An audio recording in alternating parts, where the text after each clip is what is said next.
nabiyikum la dhalaltum. Kata Ibnu Mas'ud, kalau kalian sholat di rumah, bayangkan ini ucapan seorang sahabat yang dia hidup di masa Nabi Muhammad SAW, kemudian di masa tabi'in, lalu dia melihat ada orang-orang yang mulai meninggalkan sholat berjamaah. Maka Ibnu Mas'ud mengajak mereka untuk kembali ke rumah Allah. Kalau kalian sholat di rumah kalian, bukan di rumah Allah. Kama yusalli hadzal mutakhallif, seperti sholatnya orang ini nih yang nggak sholat di masjid. La taraktum sunnata nabikum, dengan itu kalian meninggalkan sunnah nabi kalian. Wala taraktum sunnata nabikum la dhalaltum, kalau kalian meninggalkan sunnah nabi kalian, pasti kalian tersesat. Jamaah, Islam itu tidak bisa dipisahkan dari sunnah nabi. Al-Islam huwa sunnah, was sunnatu, al-Islam hiya sunnah, was sunnatu huwa al-Islam. Sunnatu hiya al-Islam. Islam itu sunnah, sunnah itu Islam. Kalau kalian meninggalkan sholat berjamaah di masjid, kalian meninggalkan sunnah nabi kalian. Kalau kalian tinggalkan sunnah nabi kalian, sudah. Ente mau cari keselamatan di mana? Mau cari petunjuk di mana? Pasti kalian tersesat. Karena orang yang berpaling dari Rasulullah SAW nggak akan mendapatkan petunjuk. Hati-hati jemaah. Makanya kenapa kita lihat di Indonesia ini banyak sekali kesesatan-kesesatan. Banyak sekali muncul sekte-sekte baru, ajaran-ajaran baru. Salah satunya tadi meninggalkan sunnah Nabi, meninggalkan sholat berjamaah di masjid. Lalu kata Ibnu Mas'ud, wa ma min rajulin yatatahharu fayuhsinut tuhur, tidaklah ada orang yang bersuci kemudian dia menyempurnakan wudunya, menyempurnakan sucinya. Wa ya'madu ila masjidin min hadhil masajid, kemudian dia sengaja datang ke rumah-rumah Allah, ke masjid-masjid yang ada. Illa kataballahu lahu bi kulli khutwatin yaqtuha hasanah, setiap langkah Allah tulis kebaikan. Wa rafa'ahu biha darajah, Allah angkat satu derajat. Wa hatta anhu biha sayyi'ah, satu dosanya dihapuskan. Wa laqad ra'aituna. Nih kata Ibnu Mas'ud, dan aku melihat ketika hidup di masa Rasul SAW, wa laqad ra'aituna wa ma yatakhallafu anha illa munafiqun ma'lumun nifaqu. Nggak ada tuh orang yang nggak sholat ke masjid di masa Rasul SAW kecuali orang munafik yang kemunafikannya sudah jelas. Jadi dulu di masa Nabi, orang yang nggak sholat di masjid itu orang munafik, yang kemunafikannya sudah jelas.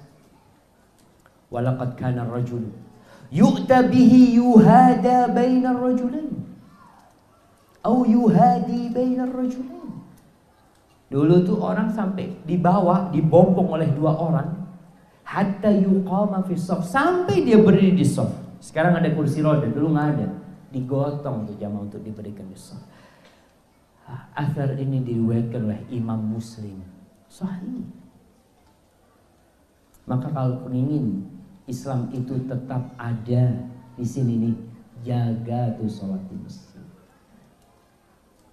Kemudian ma'asyiral ikhwah rahimakumullah, di masa Rasul SAW orang buta pun ke masjid. Orang buta ke masjid. Ustaz, apa nggak berlebih-lebihan? Subhanallah. Ini masjid rumahnya tuh orang buta.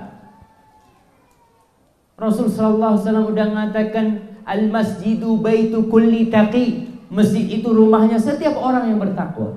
Orang buta pun masjid itu jadi milik dia sebenarnya. Dalam hadis riwayat Muslim dikatakan atan nabiyya sallallahu alaihi wasallam rajulun a'ma, telah datang menjumpai Nabi alaihi salatu wasallam seorang yang buta. Faqala ya Rasulullah, laisa li qaidun yaquduni ila masjid. Aku nih enggak punya pemandu yang memandu aku ke masjid. Tapi dia biasa ke masjid, cuma enggak punya pemandu yang selalu datang. Farakhasa lahu Nabi SAW an yusalliya fi baitihi. Lalu Nabi kasih rukhsah, dispensasi sholat di rumah. Oke, kau sholat di rumah. Falamma walla, ketika orang ini pergi, da'a, dipanggil sama Rasulullah SAW. Hal tasma'un nida bis salat? Kau dengar enggak panggilan salat?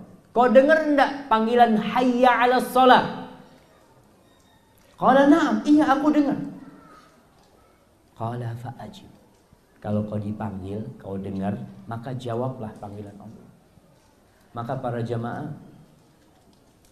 kita kalau dengar panggilan Allah, ya datanglah ke masjid. Panggilan yang tanpa mic, tanpa mikrofon ini, tanpa toa tuh atau apa. Kalau pakai mikrofon ini bisa 5 kilo kedengeran. Enggak, pokoknya kalau diperkirakan, makanya Bilal bin Rabah kalau azan itu di rumah warga yang paling tinggi, dia azan di situ. Maka yang terdengar suara tanpa mic itu, maka dia datanglah ke masjid. Yang tidak dengar nggak apa-apa, nggak ke masjid. Para jamaah, kemudian Rasulullah SAW mengatakan tentang orang-orang munafiqin, inna athqala salati 'alal munafiqin salatul isya wa salatul fajr. Salat yang paling berat buat orang munafik adalah salat isya sama salat subuh di masjid. Bukan di rumah jemaah. Ini kita bicara di masjid. Karena Rasulullah sallallahu alaihi wasallam mengatakan, "Walau ya'lamuna ma fihi ma la'atauhuma walau habwan." Andai kata mereka tahu pahala salat isya dan subuh di masjid itu, pasti mereka akan mendatanginya walaupun merangkak datang ke masjid. Antum kalau diumumkan yang sholat ke masjid dapat 50.000, insya Allah yang sakit pun datang. Kenapa? Alhamdulillah ada rezeki. 27 bukan rezeki. Kata Rasulullah sallallahu alaihi wasallam, walaqad hamamtu an amura bis salati fatuqam. Aku kepingin salat itu dikumandangkan lalu didirikan salat. Thumma amuru rajulan fayusalli bin nas. Lalu aku perintahkan seseorang untuk salat jadi imam. Thumma amtalik ma'i birijalin ma'ahu hizamun min hatab. Aku pergi sama beberapa lelaki bawa kayu bakar. Ila qaumin la yashhaduna as-salat, menuju ke rumah orang-orang yang tidak hadir sholat berjamaah ke masjid. Fa uharriq alaihim buyutahum bin nar. Aku bakar rumah mereka dengan api. Ustaz, hadisnya sahih, emang Nabi mau bakar orang-orang yang gak ke masjid? Nah, rawahul Bukhari dan Muslim. Kenapa kok nggak dibakar? Ya di situ kan ada orang yang nggak harus ke masjid. Ada anak kecil, ada wanita. Kita bicara orang laki jamaah. Wanita nggak disyariatkan untuk sholat berjamaah ke masjid.